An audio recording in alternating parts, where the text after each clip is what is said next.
Estrechos pasillos y celdas frías no nos llamarían mucho la atención si es que ya sabemos que estamos refiriéndonos a una cárcel.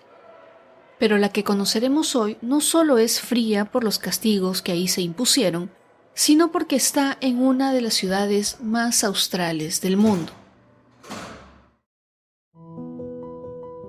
Hola, yo soy Jacqueline Isa y hoy en Lugares Misteriosos conoceremos la historia y leyendas del presidio de Ushuaia, que está ubicado en Argentina.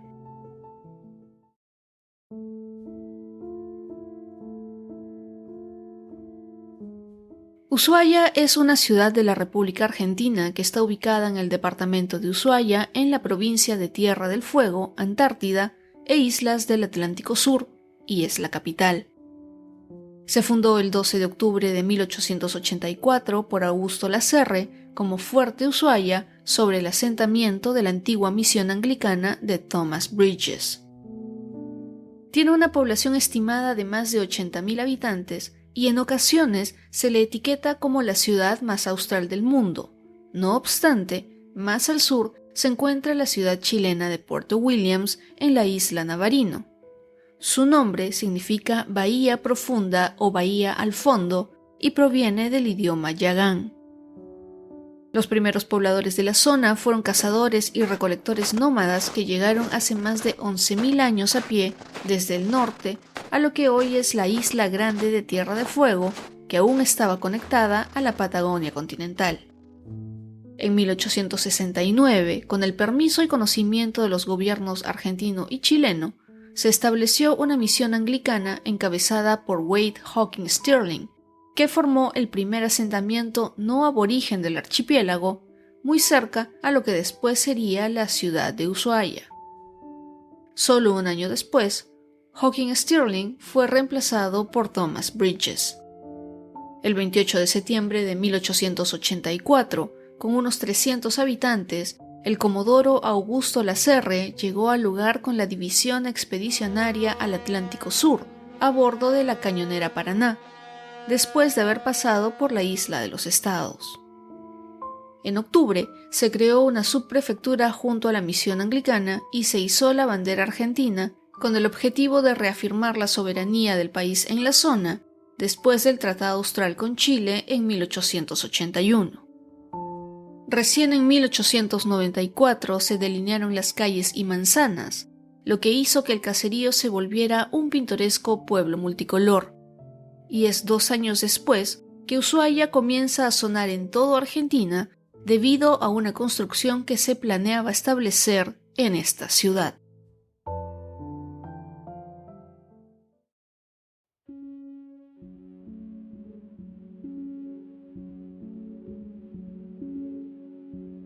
Según la web del Museo del Presidio de Ushuaia, el 15 de septiembre de 1902 se colocó la primera piedra del presidio junto a un pergamino con detalles de la inauguración y los asistentes.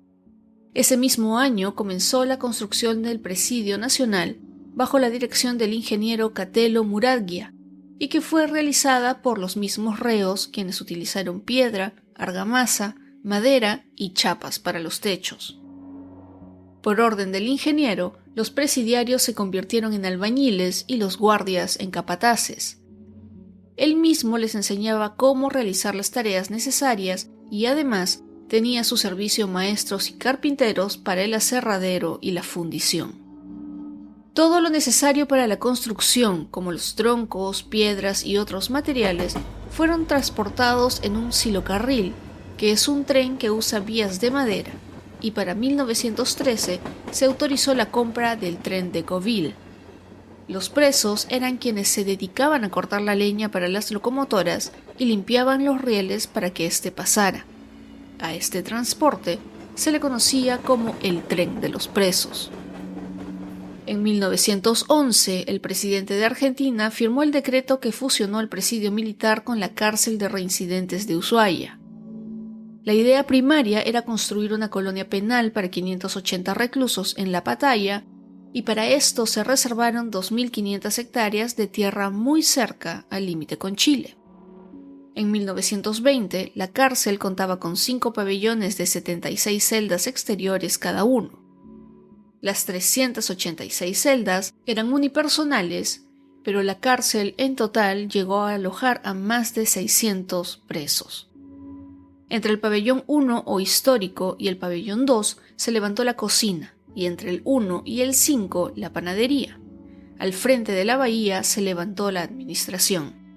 Los talleres fueron colocados en construcciones separadas.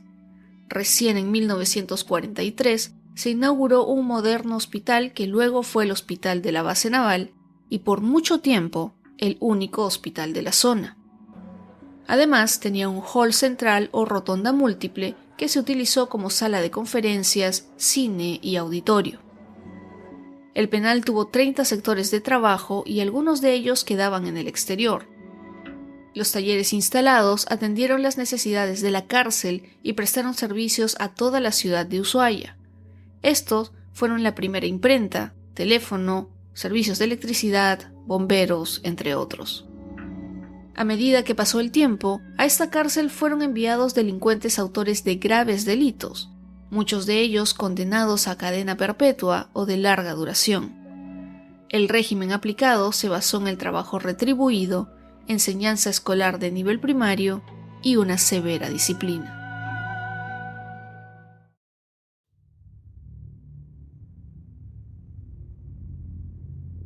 En esta cárcel se trató de rehabilitar a varios delincuentes reincidentes y de alta peligrosidad. Uno de ellos fue Mateo Banks, alias El Místico, quien fue acusado de asesinar a 8 personas en la localidad de París Azul, en Buenos Aires. Por estos crímenes se le conoció como un multihomicida, lo que hoy llamaríamos un asesino serial. A pesar de su sentencia, Banks se declaró inocente y en varias entrevistas que le hicieron estando en prisión, mantuvo su versión.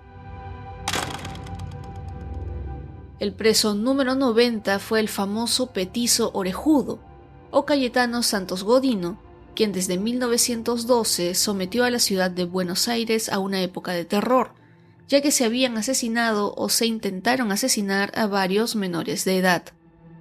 Santos Godino tenía 16 años cuando fue arrestado por el asesinato de un niño de 3.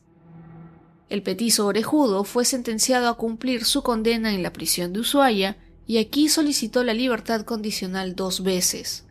No se le otorgó y luego fue trasladado a la cárcel de Tierra del Fuego, donde cumplió el resto de su condena sin plazo. Su conducta mejoró, pero eso no le significó la libertad. En esta prisión también se castigaron a criminales extranjeros como Simón Radowitzki o Radovitsky, quien tuvo el número 155. Este anarquista ruso asesinó al comisario Falcón, jefe de la policía y su secretario, con una bomba arrojada dentro de su coche. Su condena se estableció por tiempo indeterminado con reclusión en su celda a pan y agua durante 20 días por año. Pasó 21 años en la cárcel, 10 de ellos en aislamiento. Además de los criminales, en esta prisión también se encerró a presos políticos, especialmente durante 1905, 1911 y en la década de 1930 después del golpe militar. Uno de estos prisioneros fue un diputado radical de nombre Néstor Aparicio, quien después de la revolución del 6 de septiembre de 1930, que derrotó a Hipólito Yrigoyen, viajó a Montevideo donde estuvo 3 meses. A los pocos días de regresar a su pueblo natal, de nombre Dolores, donde planeaba volver a su trabajo como abogado, fue detenido por acusar al gobierno de facto de defender los intereses petroleros norteamericanos.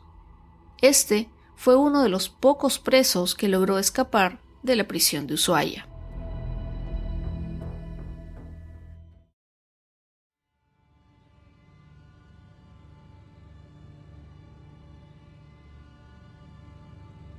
Una prisión como esta, con todos los años e historia que alberga, debe tener también una parte paranormal, ya que según lo que hemos estado escuchando en los episodios del podcast, este tipo de construcciones suele cargar cierta energía que podría manifestarse de alguna manera. Una de estas manifestaciones sería la conocida Dama de Blanco, que suele aparecer en las noches, que es cuando, según un artículo del diario La Nación, la cárcel cobra vida.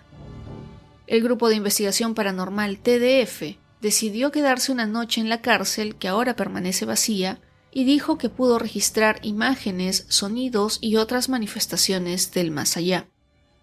Según los trabajadores del lugar, se escuchan silbidos, susurros, gritos, se ven presencias que levitan por los pasillos, luces que se prenden y apagan sin razón, además de puertas que se azotan sin motivo aparente. Volviendo a la Dama de Blanco, esta apareció por primera vez una noche muy fría de 1978. En el presidio estaban varios soldados y uno de ellos vio dentro de una garita de la entrada a una mujer vestida de blanco, con el pelo rojo, ondulado, que levitando se le iba acercando. El soldado corrió y se refugió dentro del pabellón 4. Esto no detuvo a la mujer, quien lo persiguió, y el guardia, sin dudar, desenfundó su arma y le disparó. Las huellas de los disparos aún se pueden ver en el techo del pabellón. Según el director del museo, Carlos Bairo, el soldado perdió su trabajo y fue internado en un hospital psiquiátrico. Pero la Dama de Blanco no se quedaría solo dentro del penal. Esta se movería a la avenida Maipú, una de las principales de la ciudad, y luego regresaría al presidio. Para 1982 se tiene un nuevo testimonio, esta vez de un sereno de la estación de servicio. Esta persona le dijo al periodista Wilmar Caballero que la mujer fantasma levitaba hacia él, tenía el pelo ondulado y que sus ojos estaban irritados y lágrimas caían por su rostro. El trabajador que vio este espectro fue encontrado por el dueño de la estación entre los bidones de la gasolina y aceite.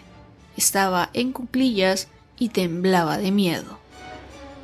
Pero eso no es todo.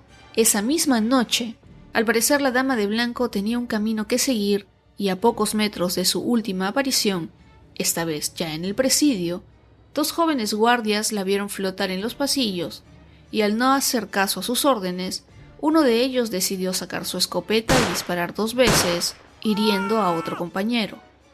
Después de eso, la Dama de Blanco desapareció. Según el periodista Wilmar Caballero, la mujer habría fallecido trágicamente en el presidio cuando estaba yendo a visitar a su hijo, que estaría cumpliendo una condena. Cuando la mujer llegó, después de haber viajado desde Buenos Aires, las autoridades le dijeron que su hijo estaba castigado por mala conducta y que no le dejarían verlo. La mujer, que no tenía recursos, se quedó en el pueblo sufriendo por las heladas temperaturas y dormía en la puerta del penal. Luego, una mañana le dijeron que su hijo había muerto de tuberculosis y muy poco tiempo después la encontraron a ella, muerta también, cubierta por la nieve. Según el Grupo Paranormal TDF, durante su investigación nocturna pudieron comunicarse con varias presencias, y después de ellos, nadie nunca más se atrevió a quedarse toda la noche en el presidio de Ushuaia.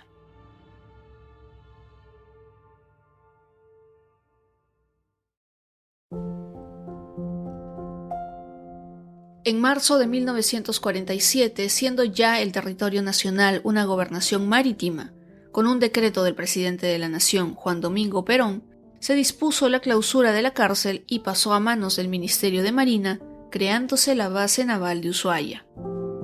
Las instalaciones fueron transferidas al Ministerio de Marina y en ellas se instaló la base naval en 1950. El edificio fue usado con distintos fines hasta 1978, donde el hall central era el polvorín de la base. Fue alojamiento de conscriptos, personal de las lanchas rápidas, depósito de víveres, armeros, etc. Y luego quedó en desuso. El edificio fue declarado Monumento Histórico Nacional por ley del Congreso de la Nación en abril de 1997 y está siendo recuperado para su visita por la Asociación Civil Museo Marítimo de Ushuaia. Actualmente se pueden hacer visitas al presidio y las entradas se venden en el mismo museo. Según su página web, no se pueden comprar en línea ni se hacen reservas. Si es que pronto van a visitar Ushuaia, no se olviden de darle unas cuantas horas a esta visita y además recuerden descargar las audioguías que están en la página web. Este es un lugar muy interesante y que además está en una de las ciudades más australes del mundo.